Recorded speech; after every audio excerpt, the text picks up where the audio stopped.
of Theosophical Studies. And today, first of all, as we routinely do, I'd like to read off the three objects of the Theosophical Society.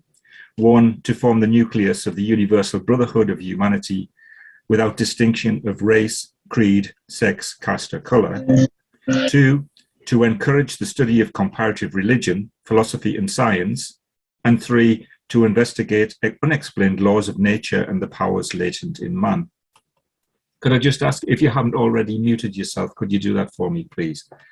Right, and the Durham Centre for Theosophical Studies mission statement is, it is the intention of the Durham Centre for Theosophical Studies to provide a vehicle for the dissemination of hidden truths available to us all through the ancient wisdom, and to deliver this knowledge to a brotherhood of humanity, to a knowledge to a brotherhood of like-minded souls, corresponding to the goal of the first object of the Theosophical Society, to study the ancient wisdom in light of modern thought on science, philosophy, and comparative religion, and to study the latent powers in men/women with a view to applying that essential knowledge and power within a peaceful, love-filled environment to the service of humanity. And now I'd like to introduce Pam. Pamela Giese, and as well as being a member of the Durham Centre for Theosophical Studies, Pam is also a bishop of the Treasury of Light Gnostic Church. She has a degree in psychology and a master's degree in sacred science from the International College of Esoteric Studies in Barbados. She was also a member of Wheaton in the USA and lectured there on Gnosticism and the Templars. So now I'd like to pass you over to Pam. Thank you, Pam. Thanks, Jim. And ready to get going. So let me share my screen. If I have my buttons.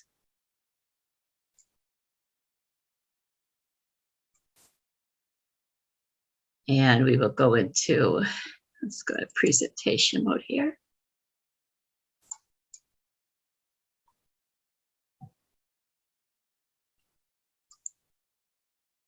All right, hopefully we're there, and we will minimize myself. Hi, I'd like to thank you for joining us today. And let's start off with one of my favorite topics that I've been recently working on, and that has been different studies of the guardian angels, the angels, etc., and especially the ideas as they relate to Platonism and Theosophy. So let's start out, of course, with an invocation. Hearken, mighty Daemon, good and guardian spirit. Listen to our holy cry. Be with us in this hour, mighty authority guiding our souls. Mark our words, you who urge us towards the divine. You hold the way to perfection of our souls in your right hand, and in your left the key to the gateway of the divine intellect. Your words send us, willing or not, into incarnation, and under your power must heed our prompting. Open to us, you who are from the entire cosmos, your eyes that we may see ourselves truly, and through your divinely gifted sight, let us know ourselves. And through you, let us move in circular fashion to become like God as far as possible.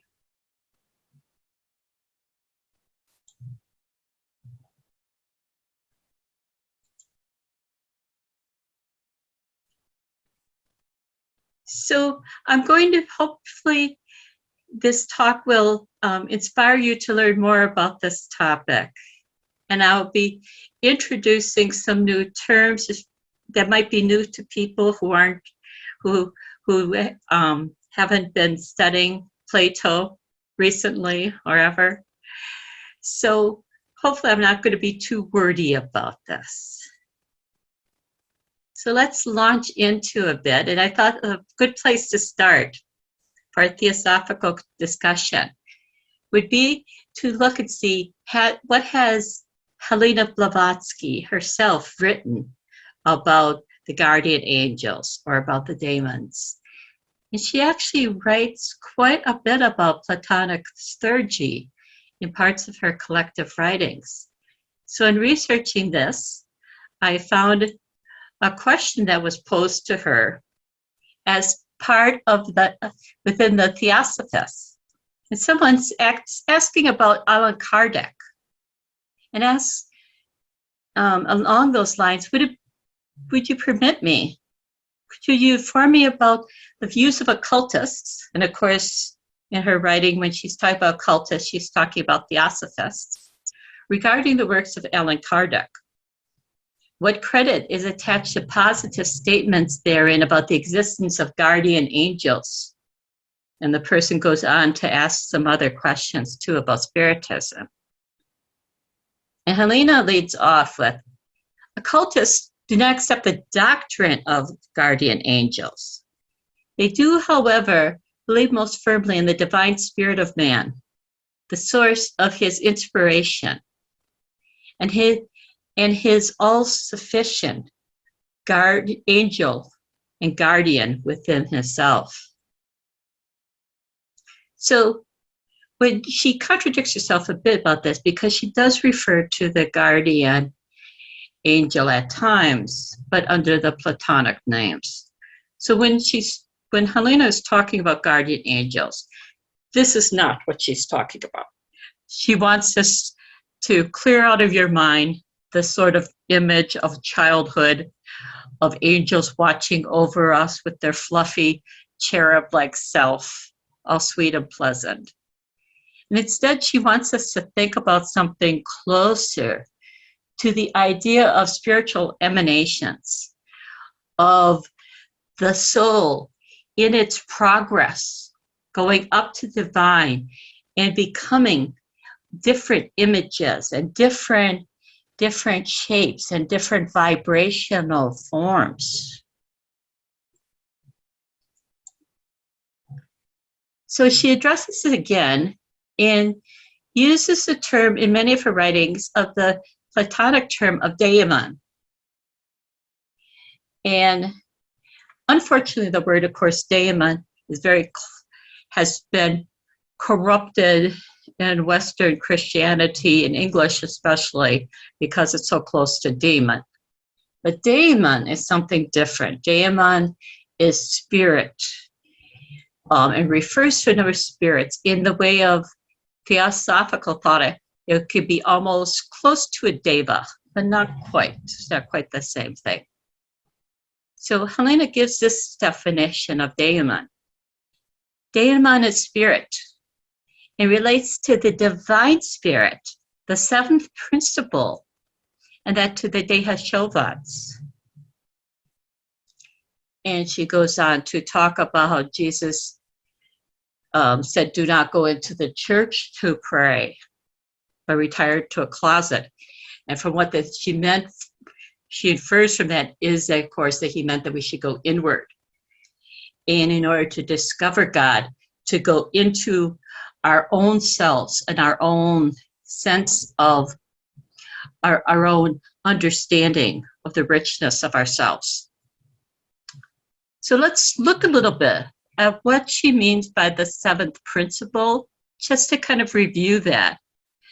This is something that in a recent talk, Jim had gone over when he talked about the composition of man.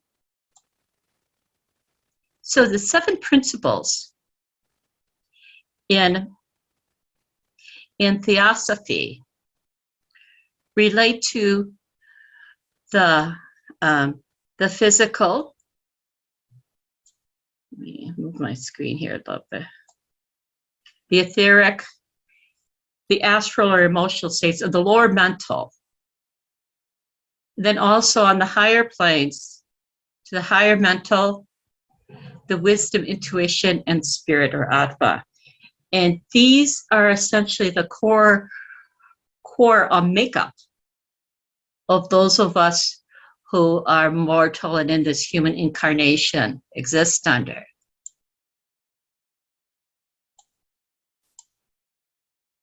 Now, it's consciousness itself takes us through this whole range.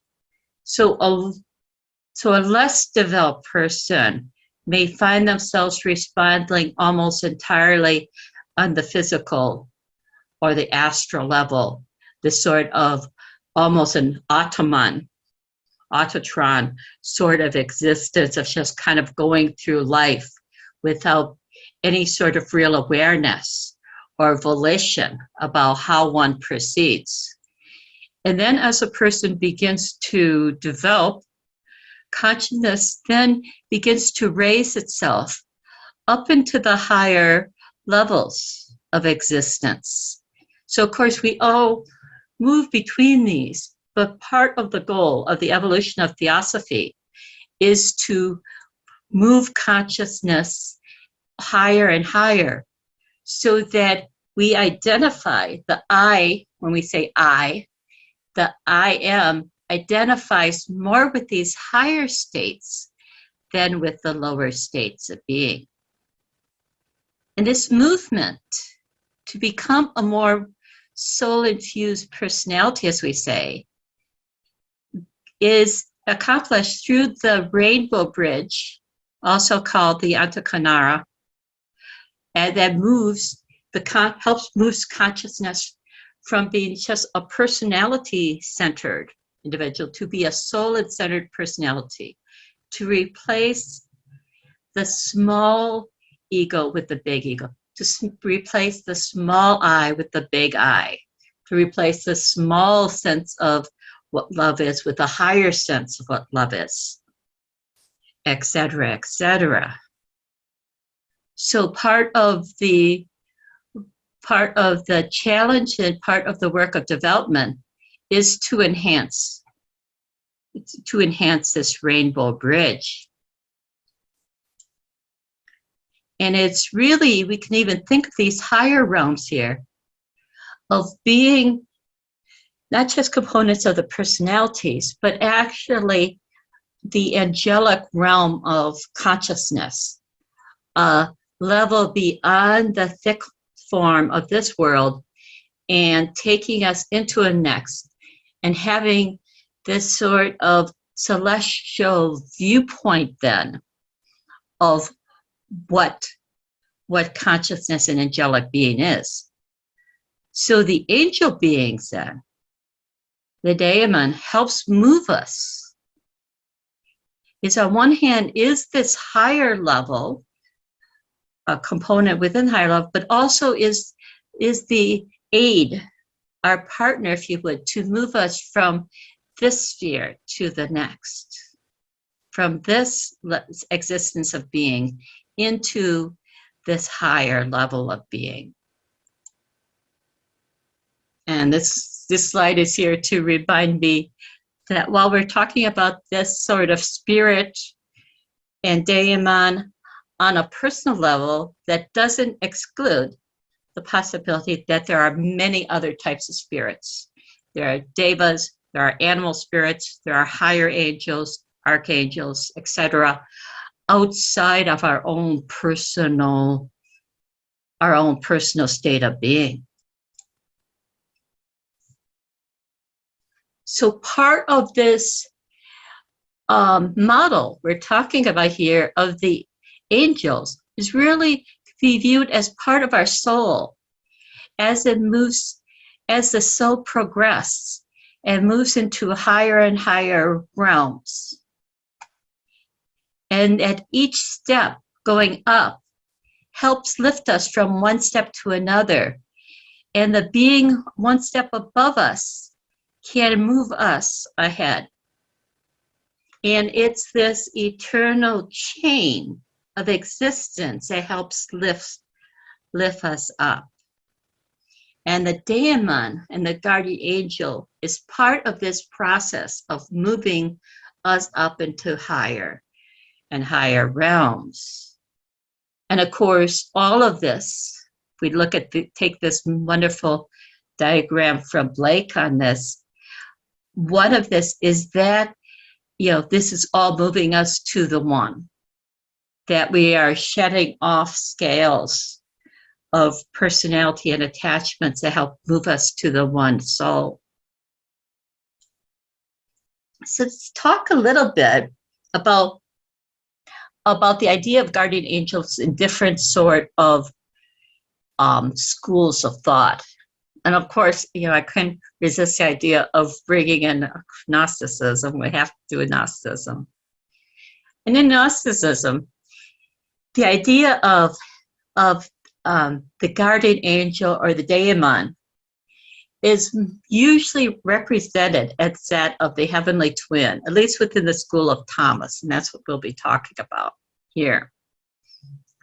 So those who have studied the New Testament might know Thomas, the Apostle Thomas, as the twin. And he, in the book of John, the Gospel of John, he's the twin who has to, who doubts, who has to put his hands into where, Jesus had been speared in that, to believe that Jesus has really physically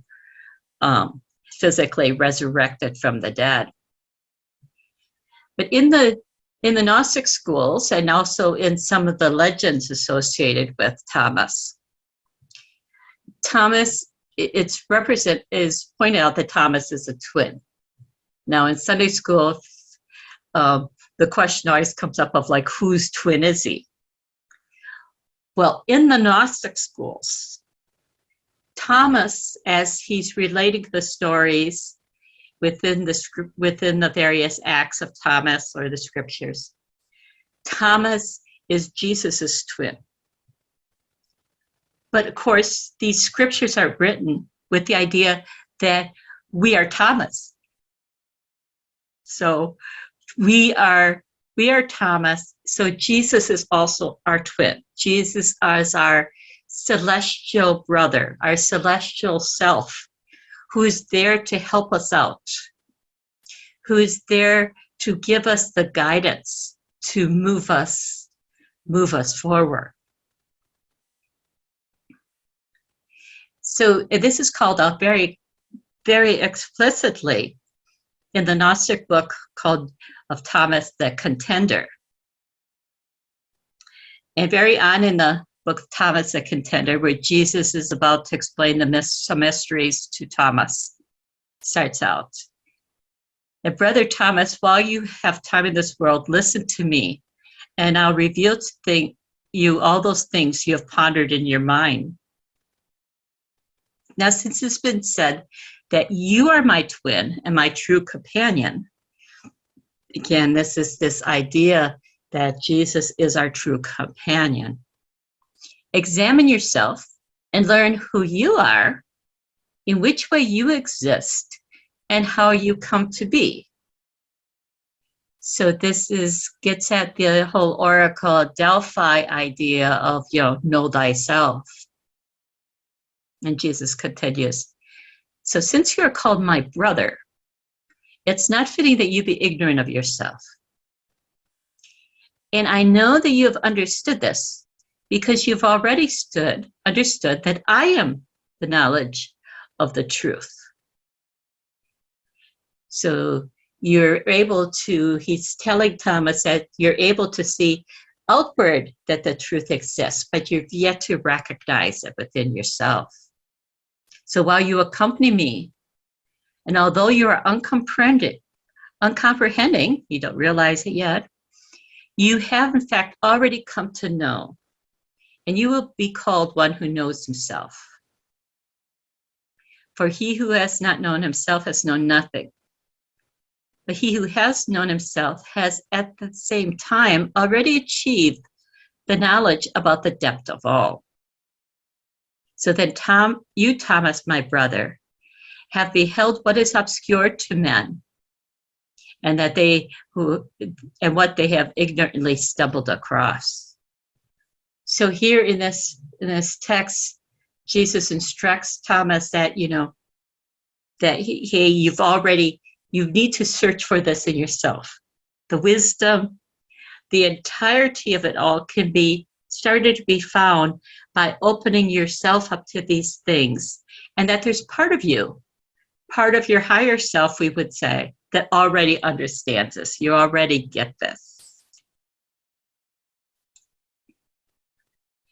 And so the School of Thomas, too, and this teaching of the heavenly twin is something that comes up in Gnosticism quite a bit. Not just Gnosticism, but especially in Manichaeanism. And in Manichaeanism, there's very quickly this idea of Mani and his heavenly twin, that Mani himself is guided through life by revelations of his heavenly twin coming to him and appearing to him and essentially not really instructing, but kind of opening up, opening Mani up so that he understands all. And this is also the role of the daemon in Plato, the ancient Greeks. Now the word daemon, because as I said before, it's also in the Roman was usually called more genus, or the genii, just spirit or angel. So when we read, if you've looked at a lot of like the archaeology of the Romans, you often see references to altars being constructed to the genus of the place, so that every place, every family had their own genus. They had their own daemons. They had their own spirits that were associated with them. In the Platonic schools, this idea of this daemon to lift a person up was approached directly and cultivated directly through the act of theurgy. So a theurgy is a type of magical working that's specifically geared to take a person to achieve the divine. So while it has aspects of mysticism in it, and similar sort of contemplation as one might have in mysticism, there's often magical practices that go along with this. So the daemon, the special type of daemon in the Greeks, the Platonic thing, was the agatha daemon, which was the good daemon or the guardian, essentially a guardian angel. It was a personal daemon available to each individual. So let me read a little bit more about this. So this is from Gregory Shaw's book on theurgy. He says, the ruling daemon mixed the soul's immortal logi with the mortal lives received from the body in order to meet the particular demands of the incarnation. So the daemon was there before, with the soul, before we incarnate into this life. The daemon then served as a coordinator for the soul's descent into the magical world. The task of each soul was to align itself with the activities of its ruling god. So part of theurgy is trying to understand who is your ruling god. And when this was achieved, the guardian daemon gave way to the higher guide. So part of the theurgy practice is first to meet your own daemon, work with your daemon, and then that daemon to instruct you further, becoming a higher guide and taking you to the state of godhood. So this is a quote from Imblicus. I believe in some of the Bailey material, Master DK, they talk about Imblicus as possibly having been the current Master Hilarion who rules the fifth ray.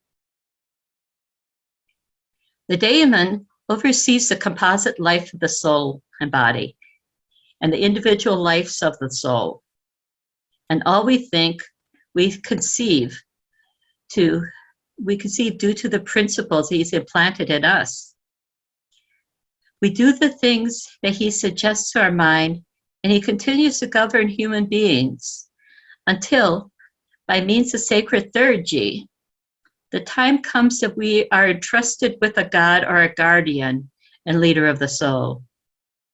For then the daemon either yields to the superior entity or hands over jurisdiction to him or subjoins himself to him as a collaborator in some way that ministers to us, to the Lord. And Imblekas goes on to say, the invocation of these guardian daemons is effected through the one ruler God, who from the beginning distributed individual daemons to every soul. And in the sacred rites, he reveals the individual daemon to each soul according to his own will. For in the theurgic hierarchy, subordinate entities are always invoked by their superiors. And consequently, as in the case of daemons, one universal leader of those who are charged to rule over generation dispatches individual daemons to each entity. And when the familiar daemon appears to each soul, then he reveals his particular mode of worship, as well as his name, and he also teaches the particular manner of invoking him.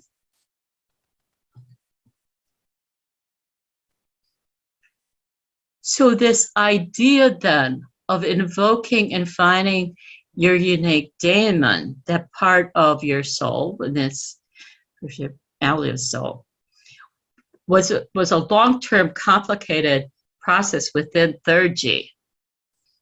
And there's been a lot of interest on this recently. And here's another quote, maybe a bit more understandable from Hillman. Before birth, the soul of each of us chooses an image or design that we would live on earth and receive a companion to guide us here, a daemon, which is unique, typical. However, when we come to the world, we forget this, and we believe that we have become empty. It's because, of course, we take the drink of forgetfulness in between lives. And it is a daemon, though, who remembers the content of our image and the elements chosen for drawing, and he is the burden of our destiny. And this is why, partly, that as a person progresses, if it makes sense for the individual, the daemon will start to kind of lift that veil, so you can start remembering previous lives that might be useful. And here's a quote from this, about the daemon, also from Blavatsky. And for us, the spirit is the personal God for each mortal, and his only divine element.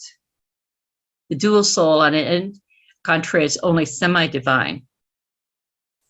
And being the direct emanation of the nous, the one mind, everything has of its immortal essence, once the earthly cycle has been accomplished, must necessarily return to the mother source as pure as when it was detached. And its purely physical essence. And of course, it goes on that this was in the rebellious Neoplatonic search that recognized a good soul and made it into a guardian angel. But of course, modern Christianity couldn't deal with it, so then it became the more anthropomorphized into both the good and bad and danger, with the sort of dualism that came in, and the angel of darkness being a bad spirit, etc. And she goes on about theurgy. The fundamental law of the mystery of the practice of theurgy and its chief applications to this serious study of cosmic and surreal, of the psychic and the spiritual. The mysteries was and still is that which is called by the Greeks theophania. It is in generally accepted meaning that this communication between gods or gods and those initiated mortals who are spiritually fit to enjoy such intercourse. So she goes on, esoterically, of course, it signifies more than this. For it's not only the presence of God, but the actual albeit incarnation and a blending, so to say, of the personal deity, the higher self, and the man. So it's our touch into the divine as its representative on earth. In general law, the highest God, the oversoul of the human being, and that's where we get back to the Atma, the Buddhi, that overshadows the individual life for the purpose of revelation. And it's erroneously called the guardian angel. But in this case of theophanic mystery, it incarnates in the third gest for purposes of revelation. When the incarnation is temporary, when we have just people glimpses of then during mystical trances or ecstasy, this condition is very short.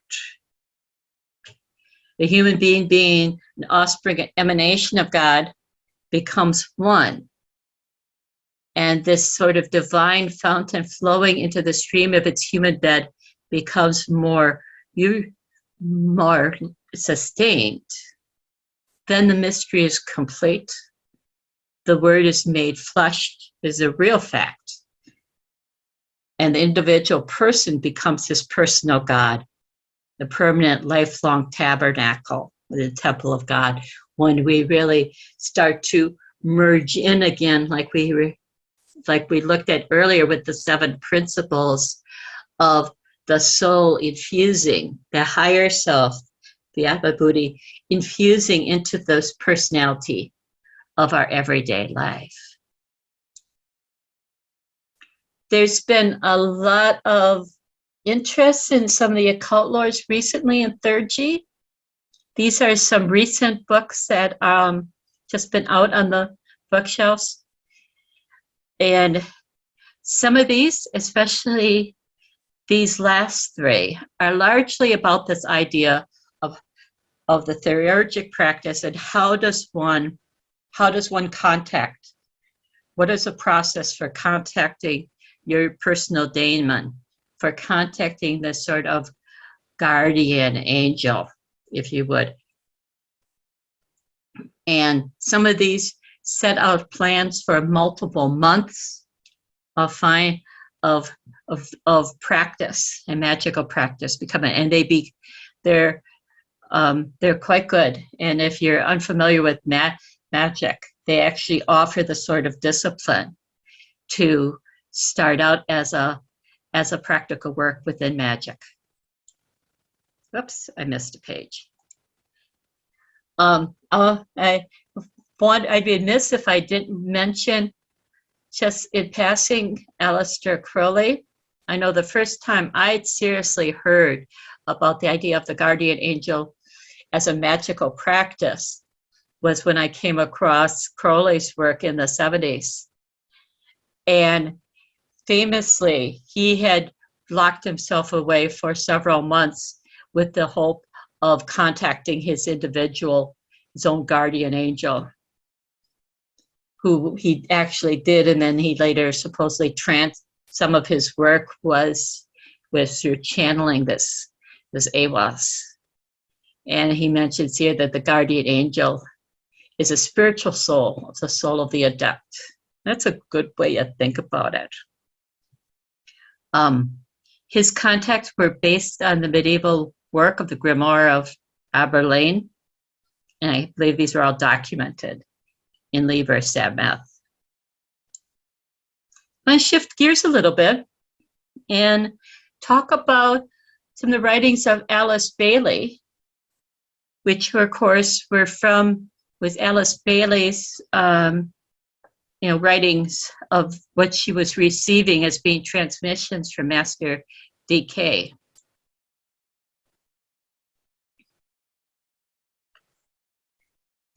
So she, instead of using the words guardian angel, in Bailey's writing, she uses the term the angel of the presence. And the same sort of split as we'd seen before between the 7 parts of man are identified more short-term as the individual personality locked, or the dweller on the threshold. And then the angelic personality comes out from there, the angel of the presence. And here's a quote, that it's not the angel or the dweller, but the spiritual man himself who has to employ the will here being the operama word, and take a definite step toward moving forward. That once the disciple has taken the necessary steps to move irrevocably forward, the response of the angel is sure, automatic, and all-enveloping. And complete obliteration of the personal self in 3 successive stages is the immediate and normal result. So she's talking about once a person has actually completely made the steps, not as a win, but as a firm conviction of life on the path, the daemon starts to do its work. Otherwise, you get the impressions that aside from some major karmic events that need to happen in an individual's life, the daemon is usually just sitting around playing video games or something, not really active in the life of the individual. And she goes on. So as this happened, the personality remains. It still exists, but it's no more of old. The light of the angel envelops it now, and the burning ground has done its work, and the personality is nothing more or less than the purified shell or form through which the light, the radiance, the quality of the characteristics of the angels can shine. And it's this diffusion of light with a stronger and more powerful obliterating the lesser. Similar to what we had read with the, in the Platon, is that the lower is always subordinate to the higher. So how is this brought apart? She says, I refer here not to the preparation of the dweller on the threshold for this great event, or to the aeon of disciplining, a preparation, or of experiment or experience from life to life, which has made this consuming process. So it's not really something that happens either by really pushing down, and disciplining or causing contortions to the lower self. And it's not just something of plain grace. It's that these 2 aspects of man can only meet in full power and with attention and finality when illusion no longer has control of the mind, when glamour has lost the power to veil, when the forces of Maya can no longer hinder.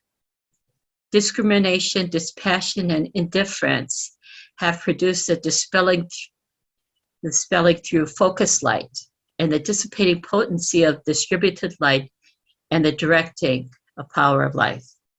So there's almost ideas here that hearken to Platonic ideas again. In the works of Plato and Plotinus and such, they talk about that the 3 things that are strived for are the good, the beautiful, and the truth. So we put it another way. So it's the truth that dissipates the glamour. And it's the will toward beauty and the good that helps lift the soul out. But we need all 3 of those working in some ways. Master DK goes on and offers some 5 questions to ponder. We're trying to unite with the solar angel. He wants to recognize the presence, that we must stand free to unattached, and ask ourselves, to what and to whom am I attached in such a way that I am prevented from clear vision or a closer approach? So what is it that may be getting in the way of approaching daemon. And to recognize a presence, I must function as a solar angel. So at this time, can I discriminate between myself of who I am now and what might my angel self be like? What would I be like if I was working through that complete soul-centered personality? Again, to recognize the presence means that I'm preparing to pass as a solar angel through the gate on the path of initiation. So if we're thinking about, okay, I am ready for those paths of initiation, can I, in this view, clearly state what are my major assets and what are my major weaknesses? What is it that need on that path? And again, he asks to clearly define within myself what's understood by myself as a disciple, myself as an angel, and the presence itself. And further, and as to elucidate the following, taken from ancient writing, he says, I suggest that you ponder them with care. That before the throne, the angel with all the other angels stood and cried, Lord of my life, grant me the strength to tread the path of revelation, to cross the sea of dark illusion, to face the lighted way of earth. And God said, go forth far away and far away. And before the gate, which opens to the lighted way of peace, the angel stood alone and said, Lord of my life, the way of revelation is a way of manifested life. The path of the dark leads to the path of life, which scatters every shadow. I seek to tread the lighted way, which leads back to thy presence. And yet that way is dark. What shall I do? And God said, go near and enter to thine own light, and in that light see light. And before the gateway of each newborn day, which holds within its sealed hours ordered responsibility, each morn I stand and I cry aloud, Lord of my life, how can I do the duty of this day, yet seek detachment? Meet every day, yet free myself from the ties and bonds. And God says, the sun draws near and vivifies the earth. Naught can take it out of the earth, and be likewise, give and ask not.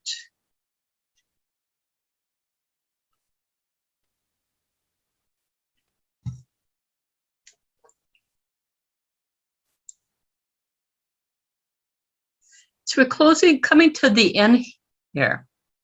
I want to end with a series of meditations on the angel presence for the 7 rays. Now, we've talked about the 7 rays in some of these chats, but I think this is an area some people have done and had analysis done or not. But regardless of whether you know anything about the 7 rays or you know your ray type, whatever, we have each the same way that we have all the signs of the zodiac in all of us, just in different combination and elements. So we have all of the 7 rays within ourselves. Some rays are more activated and stronger elements of our personality component than others. Some rays we work and project more, or there's easier come to another. So as we go through these 7 rays, when I think about this idea of theurgy, of the guardian angel, think about the idea of the angel of the presence, of the daemon in its different forms. And just let each of these meditations kind of settle in to you. Let's start out with ray 1. The angel of the presence stands within divine light, the center and the meeting of many forces. These forces meet and blend They focus in the head of him who stands before the angel. Eye to eye, face to face, hand to hand they stand. Will reinforces will, and love meets love. The will to power merges with the will to love, and strength with wisdom meets. These two are one, and from that high point of unity, the one who is released stands forth and says, I will return from whence I come. From the formless of the world of form, I make my way. I will be, I will to work, I will to serve and save. I will to lift the race. I serve the plan with will, the whole with power.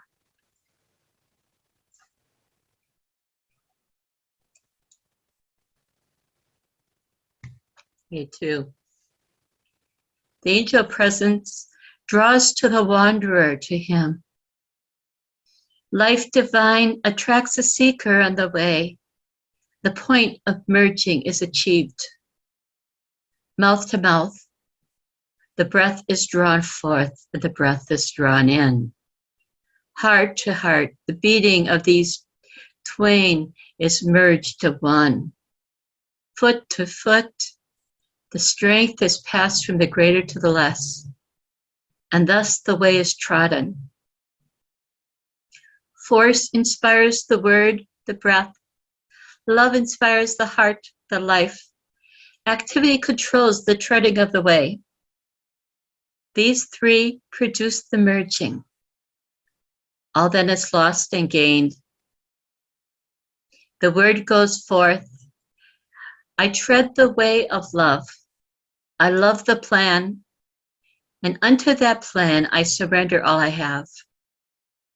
Unto the whole I give my heart's deep love. I serve the plan. I serve the whole with love and understanding.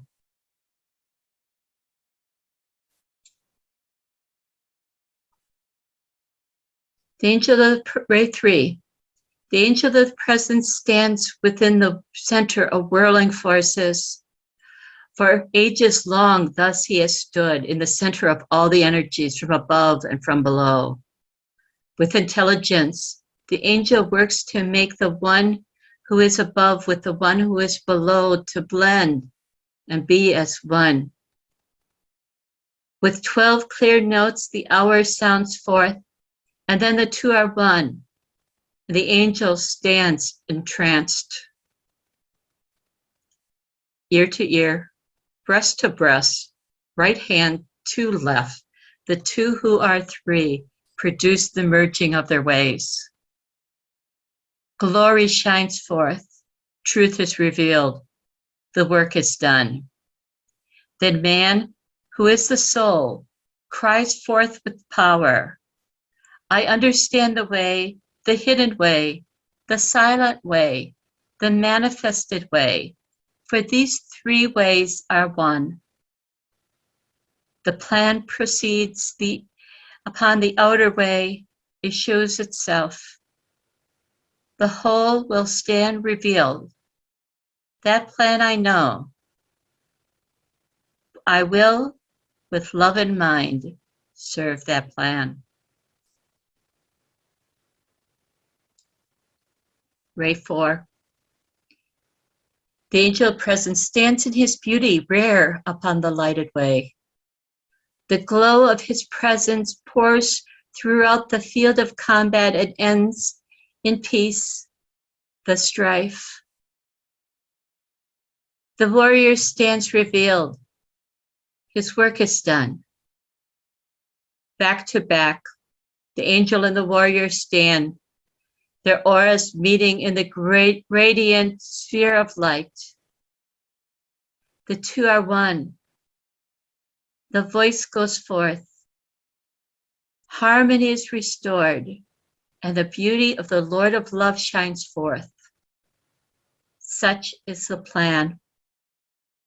And thus the whole revealed. The higher and the lower meet, and form the formless merge and blend and know themselves as one. In harmony, all united souls, I serve the plan.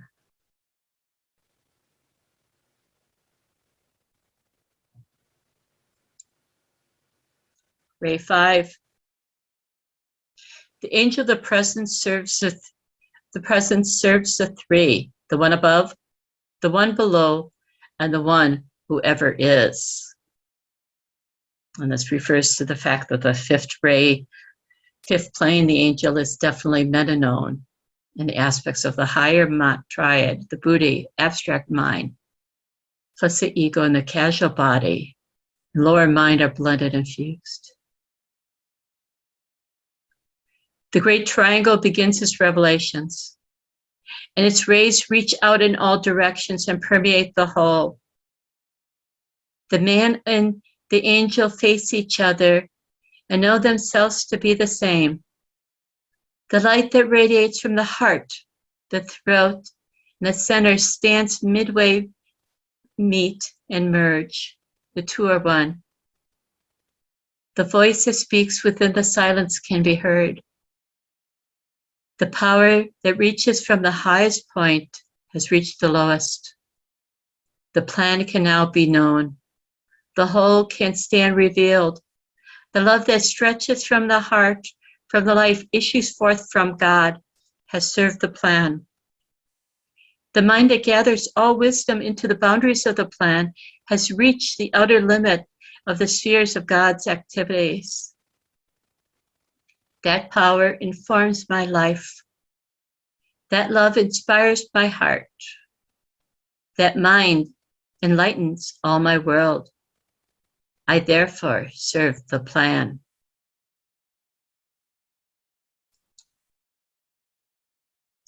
Ray 6. The angel of the presence reaches down and at the midpoint pierces the fog of glamour. The path stands clear. The one who treads the path and stops to fight, who wrestles blindly with the two who seek to hinder and to blind it, sees the way free. It stands revealed. He ceases from clamor and the fight, and he finds his way into the presence. Knee to knee and foot to foot they stand, hand to hand and breast to breast, forehead to forehead, see them stand. And thus they merge and blend. The trumpet goes forth. The warfare is no more. The battle ends. The glamour and the clouds have disappeared. The light, the glory of the way is here. Light reveals the plan. The whole is with us now. The purpose is revealed. With all we have, all I have, I serve that plan. Ray 7. The angel of the presence lifts one hand into the blue of heaven, and he plunges the other into the sea of forms. Thus, he connects the world of form with the formless life. Heaven to earth he brings, earth into heaven. And this man who stands before the angels knows. He grasps the meaning of the painted sign which the angel holds. And Master D.K. explains that there follows a form that's incapable of translation in modern language. It signifies the complete merging of the mystic endeavors to express in terms of marriage of heaven, what's remarkably twisted into false meaning of sex magic. And this phrase, expressed by a painted symbol, symbolizes a unity between the outer and the inner, the objective and the subjective, between spirit and matter, between physical and the essential. The two are one. Naught more remains to grasp. The word is manifest. The work is seen complete. The whole is in vision. The magic work is wrought. Again, the two are one. The plan is served. No word need then be said.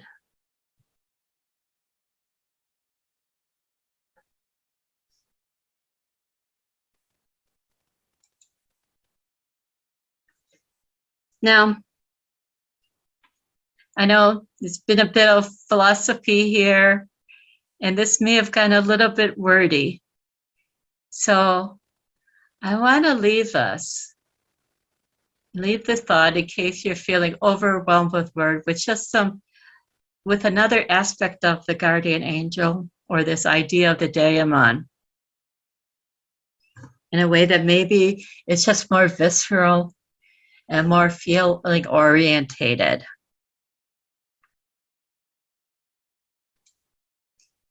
And this idea comes from the Celtic. So in Celtic spirituality, there's this idea of my Gaelic is non-existent, is Comemida, or the co-walker. So what the co-walker is that the idea that as we walk in the world, the co-walker walks in the other world. So in Celtic spirituality, there's the world we live in, and then there's the other world. It's the world of the fairy, the world of the devas. It's the world of those who maybe have died, the worlds of those who might come again, the ancestors who preceded us, and those whom we are their ancestors.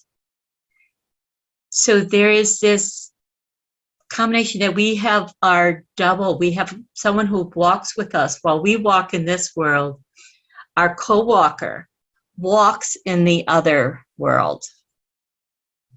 And as they're in the other world and familiar with both, they can give us perspective on what has happened in this life.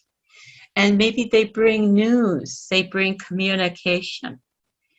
Maybe they can even read the signs to let us know ahead of time what might be further on us for the path.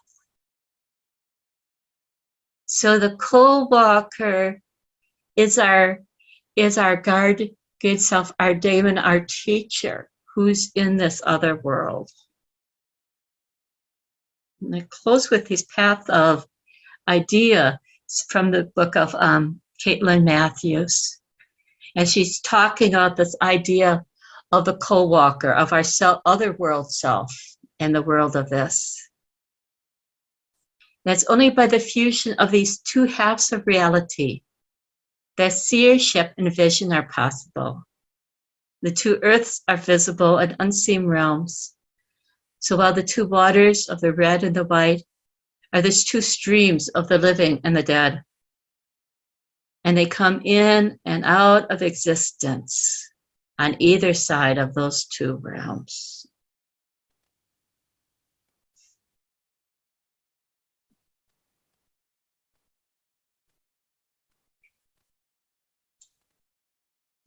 So I hope this has been a little bit of help or interesting. I'd like to leave you with some sources here.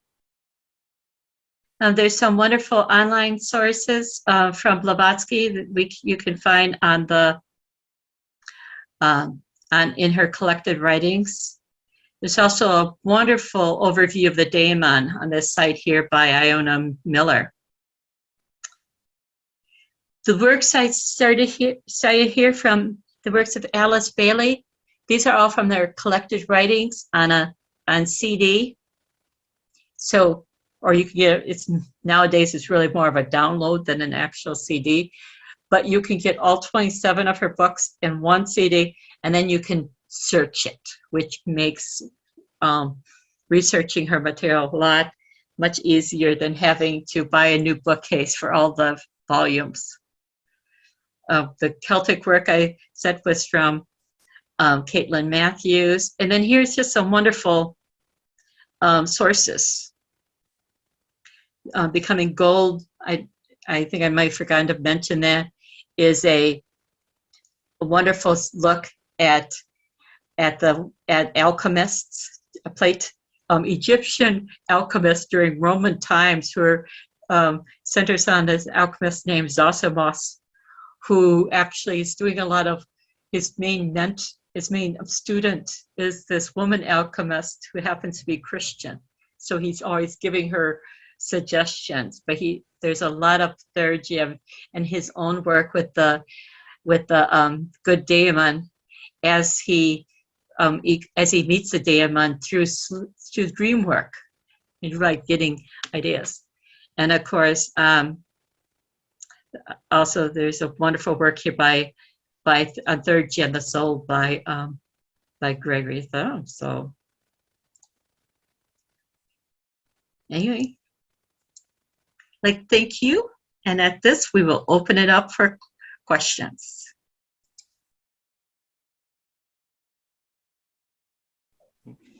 The co-walker, that sounds like that's probably one of the best explanations, and from, like you said, from the lecture that we did before on the 7 principles of man, you can see how that could be, because we're not one body. We live in different worlds. Yeah. And I know that the blueprint is born in the astral. It's pushed out through the etheric and comes into fruition through the physical. So it's quite easy to understand it from that point of view. I think that we have a self that's there, but it is part of ourself. That the higher self as opposed to the lower self, the physical. Yeah. And I always like the in the Manichaeans explain it that, yeah, this is our part, that we're all destined to ascend at some point. And in some ways, this has already happened for us. So what we have to do is to open ourselves up to these things that have already kind of taken place or will take place in some sort of distant futures because we are already, at that point. It's very, very theosophical, because obviously that's the idea of unfoldment, isn't it? That it's there within us, but it's drawn out, through our own efforts, basically. Yeah, and this does seem to be one of those sort of almost cross-cultural sort of thing, that as you start digging into every sort of, mystical tradition, it comes up in one way or another. Mm-hmm. So I don't know that much about the Eastern. I know that there's similar concepts with the devas and that. Yeah. As powers, really, under the elementals, as I suppose that you could say that they're under the devas. The elementals work for nature, basically. There's different levels of elementals, of course. Yeah. We'll give somebody else a chance to ask a question or to make a comment. If you'd like to unmute yourself and just chip in. Feel free to unmute yourself at this point. Or if you had any question about anything that was, there, I can bring up the slides again too.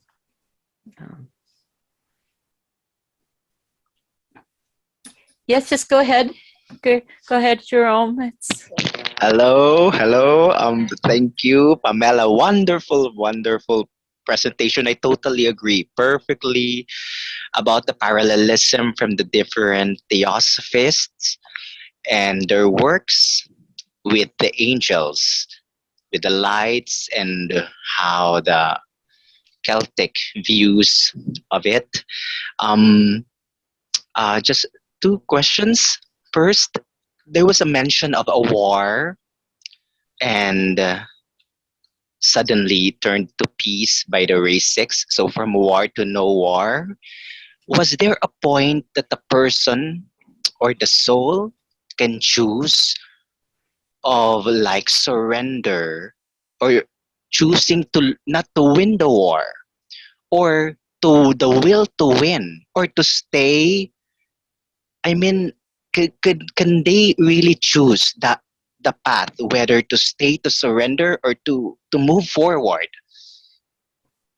Yeah, and actually my yes. Yeah, go ahead. Oh yeah, I was just gonna say part of the imagery with the different rays is kind of meant to bring up bring up and work with symbology that works well with that ray. So like ray 6, and I think in both ray 6 and ray 4, they may have mentioned war. And ray 4 is all about, it's about art, but it's about art and beauty through conflict is some of the keywords there. That one has to wrestle with different sort of conflicting ideas and to create a nice whole that way. Meanwhile, like in ray 6, it's about passion. It's about over enthusiasm. But it's almost like just what you say. Either you have to go through everything, or you just surrender to the nothingness. That, and in ray 6 is all very much a kind of a one or nothing, all or nothing sort of situation. That you either throw yourself into the deep waters and completely go with the flow, or you have to just kind of withdraw. That's, at least it's my understanding of ray 6. I have to confess that though that ray 4 and ray 6 are probably the smallest components of my personal makeup. I believe that many of us are ray 6. I know for my own self, I'm a ray 2 and a ray 6. And 6 is probably down to it's the conflict, the dogma, that comes from the symbolism dogma that's in the church at the moment. And I know I can remember Ted actually saying that we need to move on from ray 6 to ray 7 to actually express ourselves the way we should be expressing ourselves. So it's less dogmatic, and yet it's still more. And I think ray 6 is also very much associated with like devotion.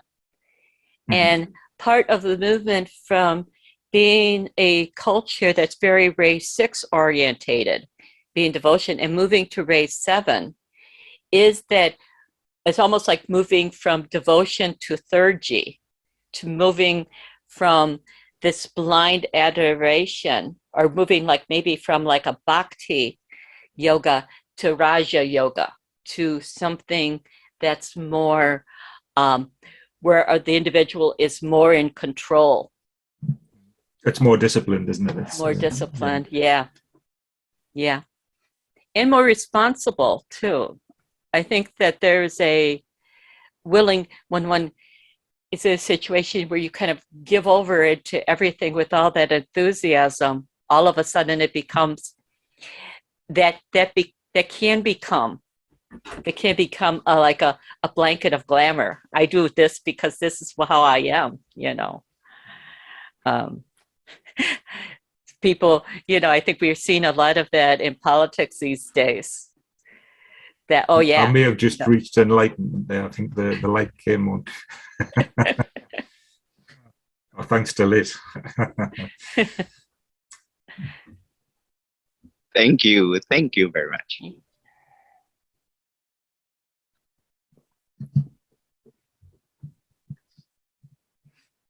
So that you were contrasting the actual 7 rays with the angelic rays, I suppose they are one. Yeah, I think these were just a series out of the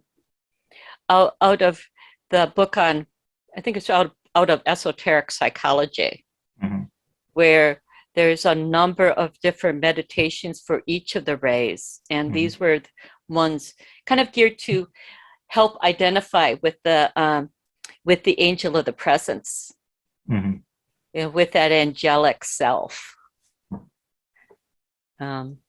And if people are interested in the works of Alice Bailey, I recommend Lucis Trust.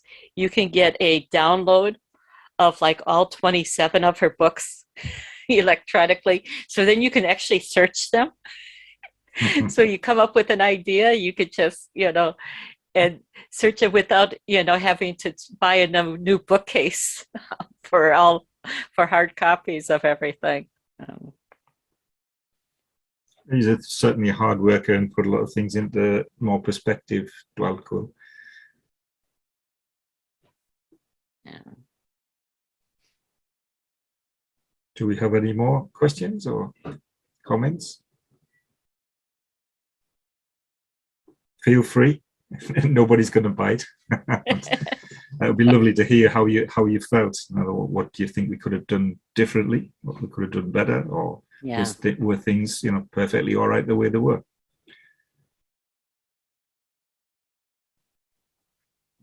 Hi, Pam. Hey, Dave. Yeah, my only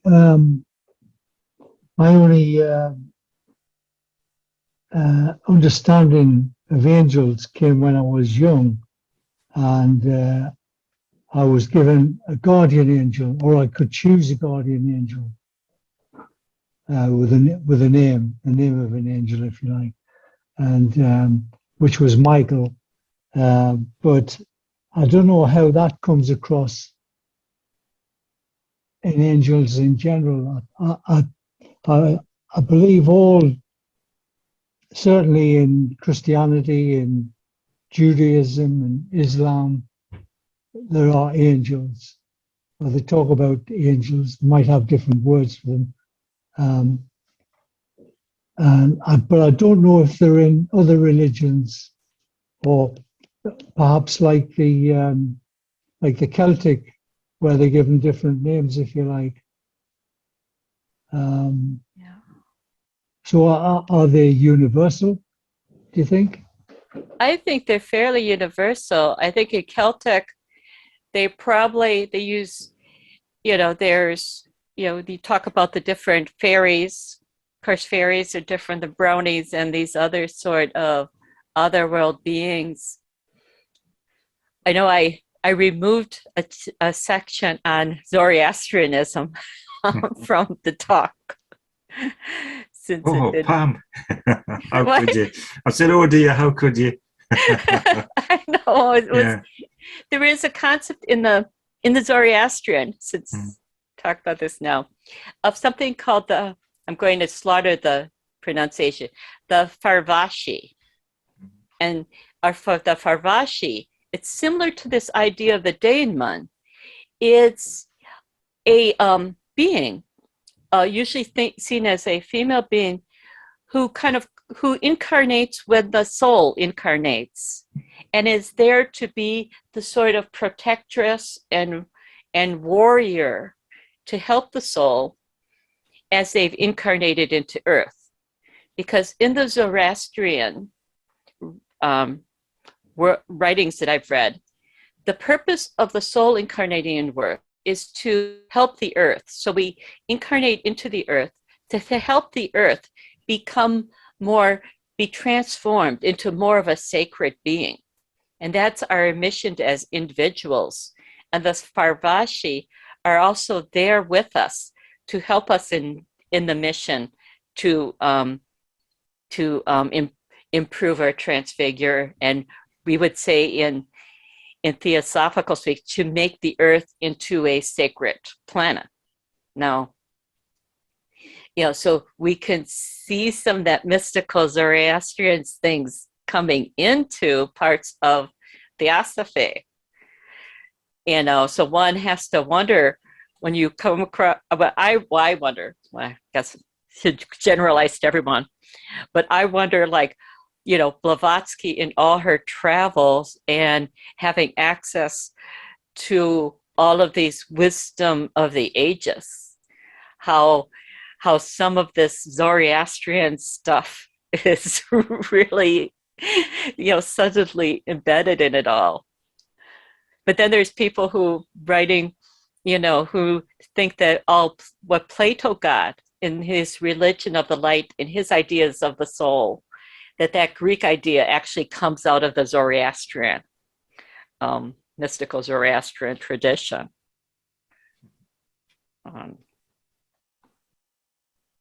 So Plato got his information from Pythagoras, and Pythagoras got his information from his travels, probably in Mongolia. Yeah, depending upon, where all of this comes through. And of course, the Zoroaster himself was originally, coming out of the Vedic sort of sense. Are they fire worshippers, I think, under the Yeah, Zoroastrian? because fire is seen well, fire symbolizes, like, in Theosophy, we would symbolize fire as being that of the spirit, but it's also seen as being kind of the local emanation of the light of the sun that that supports all things. So in there was this, In Sanskrit, sorry, that's the forehat, isn't it? That's the real power behind the fire. yeah, it's that. And so there's this idea that you keep the fire burning, like the Vestal Virgins in Rome too. You had these sacred fires that keep it going. In the Celtic, Saint Bridget was kind of she was the Christianized version of the goddess bride, or Bridget, and associated with these same sort of Vestal fires. And I've read, I don't know if it's still true, that in the convent where she was supposedly there, they kept the fire burning, continuously. It's just another matter of interest. Bridey, I think, is another name for Bridget.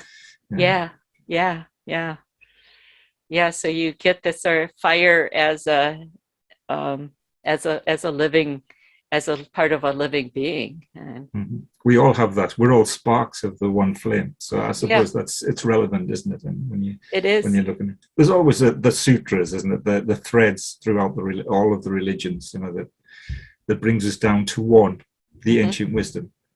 And it's in the language. We even talk about illumination. What is illumination? It means light. Light, yeah.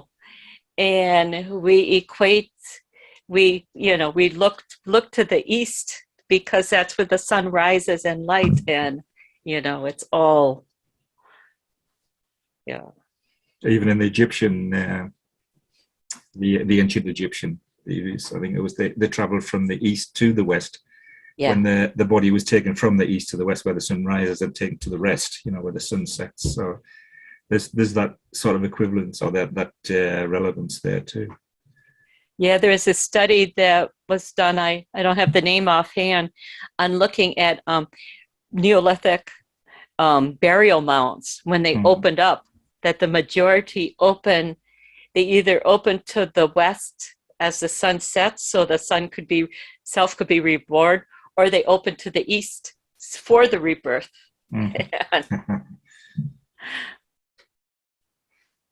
It's all there, isn't it? It's all there. It's like fragmented, I think, but it's possibly the best way. If you could read everything and understand everything, you'd know the ancient wisdom. Yeah, I think that's why these traditions too, as I was reading with the quote earlier, is all about going into yourself. And in the book of the excerpt I read from Thomas the Contender, Jesus says, you don't know that you already have all the knowledge you have. You just have to recognize that it's all inward. And part of the whole idea of the daemon and getting into all these rites for communing with the daemon was really having that sort of level of trust where you can open up to the communication. It's kind of like that we have to pull away all of this sort of self-doubt. Is this real or not real? In order to then open up to get the communication coming through We should all begin our day like that. Rediscrimination. Is it real? Is it not real? But what you were saying before there, Thomas Didymus, isn't it? Thomas was quite prolific in. Would you say he was a Gnostic in India?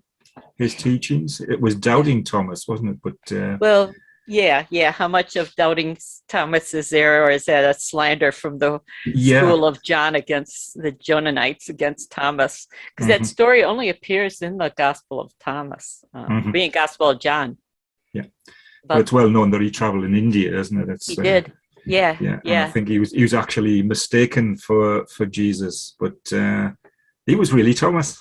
That's how the Acts of Thomas starts. That Thomas had drawn the short straw when the disciples were all drawing straws of who's going to go to what part of the world. Thomas gets a straw where he has to go to India. and doesn't want to go. And he's at this harbor trying to make up excuses for himself of why he doesn't want to go.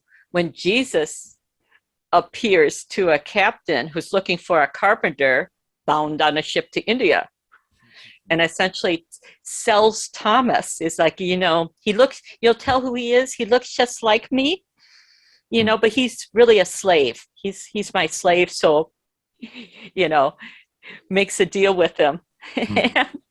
And that's how Thomas ends up. And there's other stories within the Acts of Thomas of Jesus appearing, and then later Thomas getting the blame for whatever activity Jesus had been up for. Similar to the Lost Gospels, there's some of those the Jesus as a child.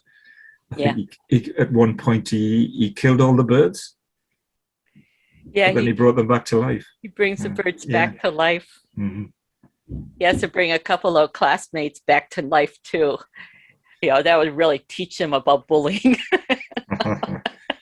Yeah. Pam, I believe there is still a Church of Thomas in southern India. I'm almost certain I read that, but I don't know anything about it. But I did read the Gospel of Thomas that was found in 1945, along with a lot of Gnostic material that one of the mothers of the boys who found them was using some of the parchments to light the fire on the morning. Yeah. Oh goodness, that was Nagamadi. Was it Nagamadi? Yeah. Yes. Yeah. Yes. But the gospel came intact because it was already bound, and I believe it was stored away, hidden, because the leaders of the church at that time were trying to, just put the lights out, if you like. Anything that wasn't part of the main church was seen as evil. Yeah, there was a lot of that around in the 4th century. By this time, the Roman Church had just identified a small number of books to be included and taught from, including the Bible. So there were cases of monasteries that were using other books being raided, and their books being burnt and monks being beaten up. So it's pretty accepted that that the whole Nag library had been kind of buried or hidden during that time for its safekeeping. And it was a serious problem. Priscilla of Avila, who was who knows if he is Gnostic or just kind of a fringe Christian, he was actually convicted of heresy in like 387 or something like that, because of teaching from unauthorized books. The Gospel of Thomas had been anticipated a bit because Clement of Alexandria and some of the early Christian writers had quoted the Gospel of Thomas, so scholars knew it was out there, and they had found little bit of tidbits. So then when they found it intact, it was almost the Gospel of Thomas was one of the first ones that was authenticated as being one of these lost scriptures. Pam and Jim, talking so much about Thomas, I would like to finish off with one information. St. Thomas was assassinated in a place called Face Mount, which is 5 kilometers from international headquarters. Where he was assassinated. So I'm sorry, we're not getting that through, Arnie. It's very bad reception. Oh, I'm so sorry. So St. Thomas was assassinated in Madras near international borders.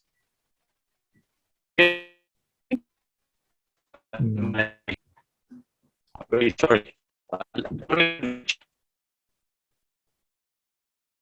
We'll have to catch up with that another time, I think, Arnie, because we're just not getting through.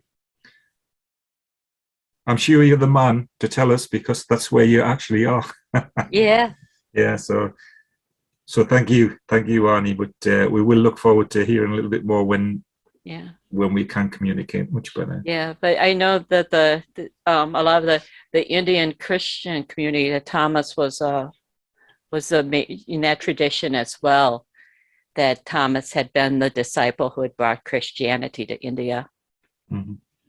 Again, some would say again. Because you get, I think of the Aquarian Gospels had this, that Jesus may have traveled there earlier on. It's quite ironic. If Jesus turned up now, they'd kick him out of the church, and he'd be one of the biggest heretics next to me, I think. And that's heretics. Great initiate. A lot of his teachings are absolutely brilliant. Yeah. In line with the Buddhas, Zoroaster, you name it. Okay.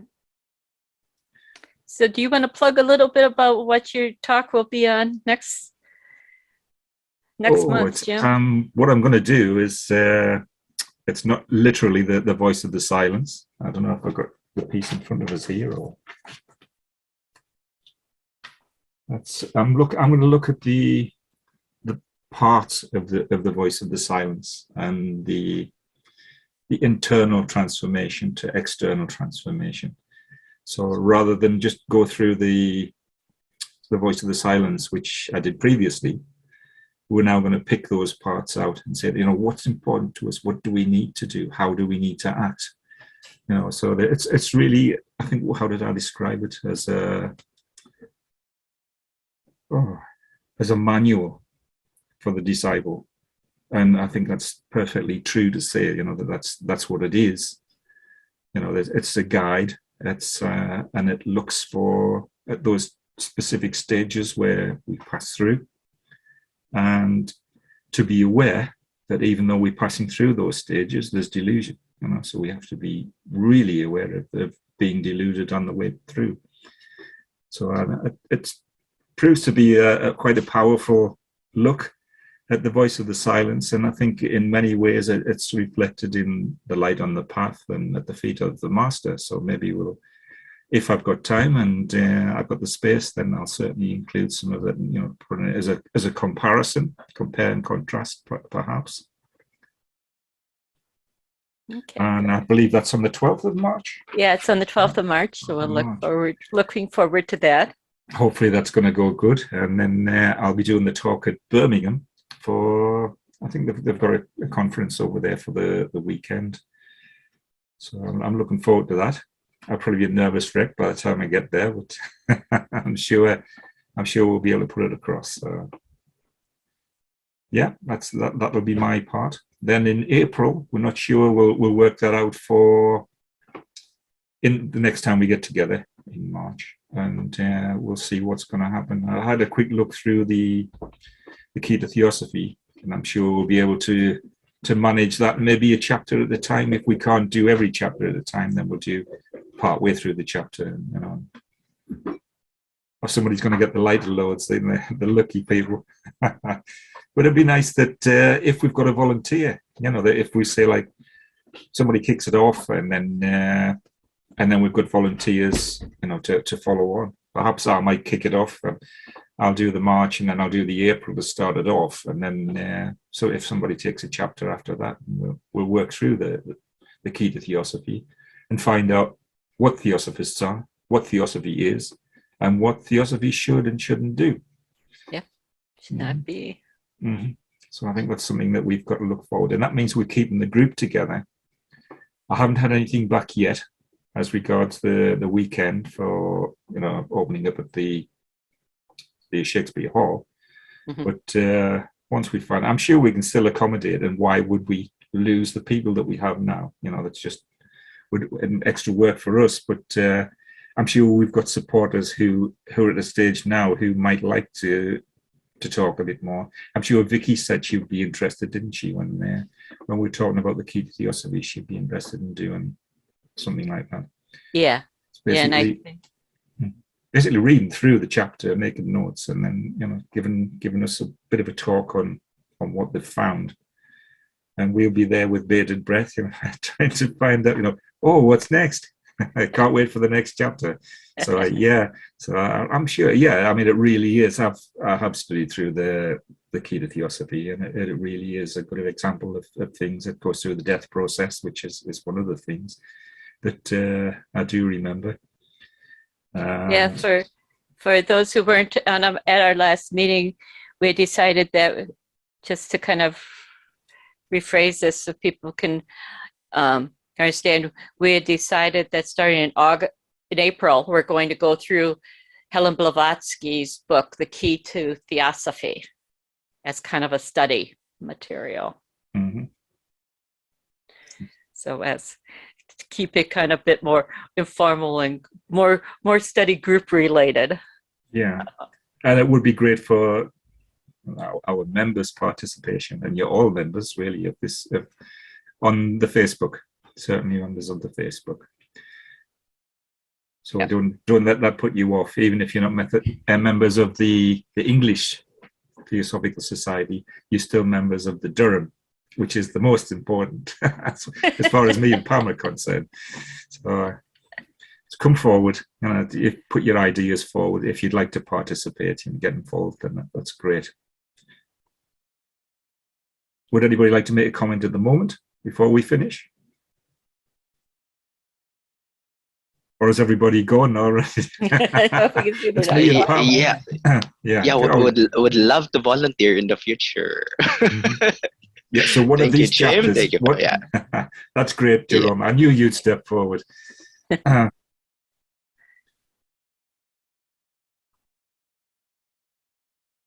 Was that Marlene going to say something as well? No pressure. I'm sure Tom would have liked to have a go. Vicky certainly. Yeah, Tom, if Tom shows up. As long as he doesn't keep it too political. Shouldn't say too much that it's to be being recorded, isn't it? But yes, I'm looking forward to it. I think it's something that we've got in advance anyway. Yeah. And perhaps that if we do get back to the Shakespeare, then maybe we can do some extra talks in between and generalize things and practices for the getting involved. Yeah. So has anybody else got anything to say at all?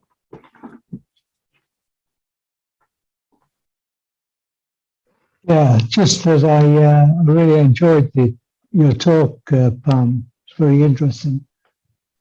Thank you very much. Thank you. You will take part in the Key to Theosophy Day. When will that be? We don't have a date exactly, but it'll be possibly the second, third week, maybe in April. Yeah, possibly. I've got a lot on, but yeah, possibly. I don't know. I think we'll probably be recording these as well, won't we? So they have a chance to catch up and on what's gone, before, and possibly plan ahead if it's your turn. Or how would you feel about that, Dave? How would you feel about going away and looking at a chapter and coming back and and telling us what you found? Even if it's 20 minutes on the Key to Theosophy, even if it was like 20-minute talk on what you've discovered there, and then we'll just have discussion afterwards. I could do some words. Who's that speaking there? Oh, I'm Adam, sorry. Right, Adam. So you'd like to get involved as well, obviously. Well, I can read some I can read like a chapter out or anything, or join But- Dave. If Yeah. anything I find, I can, you know. Yeah, it's more or less taken away the book. I think you were going to try and get the book and send it to me, Pam, and I'll send that out to everyone. Yeah, The I'll get a download. PDF and you can distribute. Yeah. Yeah. Yeah, I was going to say, is it the Helen Nabrowski one that you're talking about? Yeah. Helena Blavatsky. Yeah. And is that going to be sent out, or do I have to go and buy it? If you'd like to buy it for yourself, it's never a bad book to own. But But there's if you yeah, it's can't afford available. it, or you just prefer to have it sent out to you, then that's okay too. Yeah, Well, it's yeah, available as a PDF. Yeah, that's better. Yeah, that would be handy. Yeah, right. We'll do that. And yes, I mean, what we are saying is that you know, if it's your turn, you take it away, you'd make notes, come back, and give a little lecture. No, but maybe only 20 minutes, not the regular 45 minutes that we do. And then we'll have discussion afterwards, like we do always, and that'll carry on till midnight or whatever here in England. Yes, I think it'll be great to get everybody involved, and you learn from it, and we'll learn from it too. So you can just select snippets out and then make a in your own discussion words. about it. Yeah. In your own words, you know, what you found and how you know, what's the evidence there to support what it is, or an interesting question and answer that you find there. You know, they say, "Oh, this was the question, and the answer was this." So I think that will be useful as well. There's a lot of material in there, and it really is good. There's going to be something for everyone. Marvelous. Yeah. That's nice to talk to you, Adam. Yes, thank you for today. It was really informative, but I got really relaxed as well. I ended up lying on the floor, just becoming very peaceful. Yeah. Good. It's good. It reached the parts that it was meant to reach. Then Yeah, yeah. All right. Anyone else that want to say anything before?